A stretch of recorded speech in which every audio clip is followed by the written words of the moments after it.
Hi, my name's Josie. Today I'm going to be teaching you how to do a chicken stir fry in the air fryer.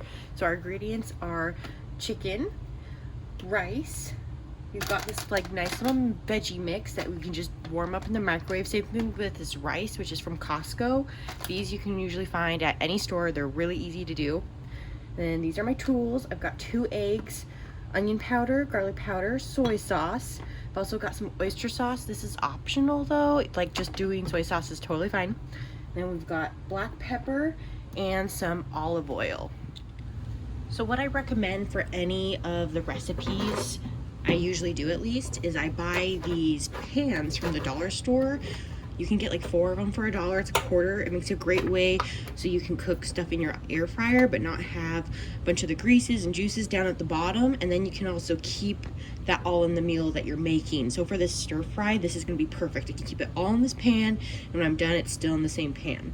So we're going to start with our chicken.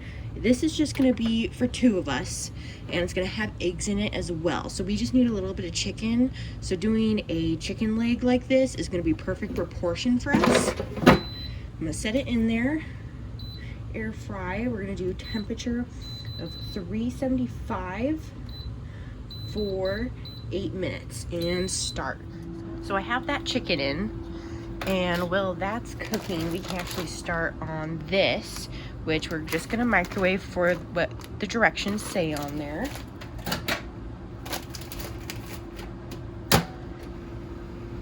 And when we're done with that, we'll put this in the microwave as well. If you don't have these kind of things, the rice is basically done. You just have to zap it in the mic for like 90 seconds. They're from Costco. You can just look up online how to make regular white rice in the microwave.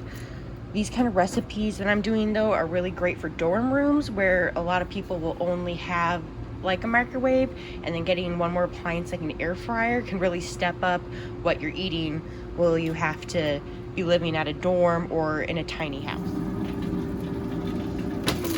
So we are about half done with our chicken. I added olive oil to it. I forgot to tell you that. Before you put the chicken in, just do a very, very light coating, a little bit of the olive oil. And I'm just gonna stir it around, check it, make sure it's doing good in there. Put it back in for the remainder 4 minutes. So it looks like my chicken is actually done now. So I ended up cooking this for about 6 minutes. And then all that olive oil that's still in there is perfect for the eggs we're about to scramble up for the stir fry. Okay, so I cracked 2 eggs, put them in there, and seasoned them with a little bit of black pepper. That's just gonna go right back in. And then I want to turn the temp down here to about 350, and we're just gonna go for 2 minutes. All right, so after 2 minutes, has a little bit of white around the outside, but this is where we want to start the scrambling of them. Make sure you really get up the sides there. And then another 2 minutes. You basically just keep doing this at about 2-minute intervals until you're happy with your scrambled eggs. So in the meantime, while I'm waiting on my eggs to get done, I already have this steamed and the rice steamed when I was waiting for the chicken to get done. Now we're gonna shred our chicken, because this is just gonna get added to the stir fry. That way we've got some good chicken protein in there. Okay, another 2 minutes on our eggs. Looks pretty solid, but as soon as you stir that up, you see there is egg that's not as cooked, because with these air fryers, and especially having a pan like this so I can make the scrambled eggs, it mainly will cook on top. That's why every few minutes you gotta open it up and stir it around. So then that raw egg down there is gonna get nice and cooked, and we'll have our scrambled eggs for our stir fry. All right, so my eggs are done. I ended up cooking these for about only 5 minutes total, just in between every 2 minutes or so, checking, stirring them around, making sure they're scrambled eggs. Now we're gonna add the rest of the stuff. My chicken I got nice and shredded.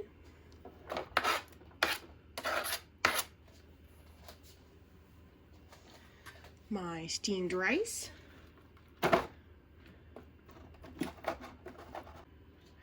And then lastly, my steamed veggie mix, which this has cauliflower in it.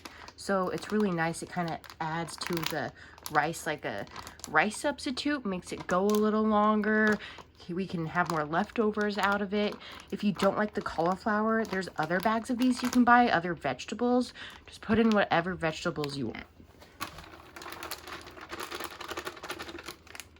Now I'm gonna add about a tablespoon of the oyster sauce. Again, if you don't have oyster sauce or don't want to use that, that's totally fine. You can do just more soy sauce, because oyster sauce is just salty with a little different flavor. And with the soy sauce, just add, you know, however much you want. It's basically the salt and some flavor, because I didn't add any salt to this. And then lastly, I'm gonna do just a little sprinkle of garlic powder, maybe more, I like garlic, and some onion powder. And again, that's just how much you like it, how much you want to add to it. I'm probably doing like a teaspoon, no, probably 2 teaspoons of the garlic powder and like a teaspoon of the onion powder, but you can always change that up to however you like it. Now we're gonna give it all a good mix together. All right, as you can see, I've got it all nice and mixed together. It definitely looks like a nice chicken fried rice. Yum. I'm gonna stick it back in the air fryer. Let's do 3 more minutes on 350, and that's just to warm it up and make it nice and crisp, and then it'll definitely be fried rice. Okay, the stir fry is all done. I like to put these in our little bento boxes. That way if we have leftovers, we can just put the lid right back on, and easy to store. A lot of people wonder, why do I make this stuff in an air fryer? Why don't I just use a normal stove? Well, I think it's a great way for people who are living in a dorm or living in a tiny house, can't afford those big appliances. Shows them a different way you can cook something and still get a really good, nice outcome and not have to pay for those big appliances. Or if you don't have the room for them, you don't need them. You can get a microwave and an air fryer and you're all set. Anyways, thank you for watching. This is my first video. I hope you like it, and hopefully I'll upload some more.